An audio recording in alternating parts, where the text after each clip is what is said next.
So hello everyone, welcome to my channel reshmi blog. আমার তরফ থেকে সকলকে 2026 সালের প্রীতি শুভেচ্ছা ও ভালোবাসা।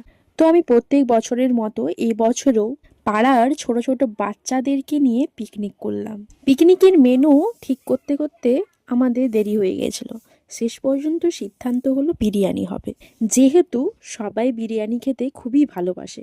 এতজনের বিরিয়ানি আমার পক্ষে করা সম্ভব নয়, তাই আমি কাটাকাটি সব করে নিয়ে স্নান করতে চলে যায় এবং আমার ভাই এবং আমার কাকিমা কাকুরা মিলে বিরিয়ানিটা করে। আগেই বলেছিলাম যে আমাদের মেনু ঠিক করতে একটু দেরি হয়ে গেছিল, কিন্তু আমরা ঠিক সময়ে বাচ্চাদের খেতে দিয়ে দিয়েছিলাম। আর শুধু বিরিয়ানি নয়, বিরিয়ানির সঙ্গে ছিল স্যালাড, মিষ্টি আর দই আর পাঁপড়। আর খেতে কেমন হয়েছিল সেটা আমার একটা ছোট্ট বোনু বলবে। আর যাদের জন্য এত কিছু করা তারাই যদি বলে দারুণ হয়েছিল, তাহলে তো ব্যাপারটাই আলাদা, তাই না? যদিও আমাদের ইচ্ছে ছিল এই পিকনিকটা একটু বাইরে গিয়ে করা যায়, কিন্তু বাচ্চাদের নিয়ে বাইরে কোথাও যাওয়া অসম্ভব ব্যাপার, কারণ আমরা রান্না করতে বিজি থাকবো আর বাচ্চাদের দেখাশোনার জন্য আরেকজন লাগবে।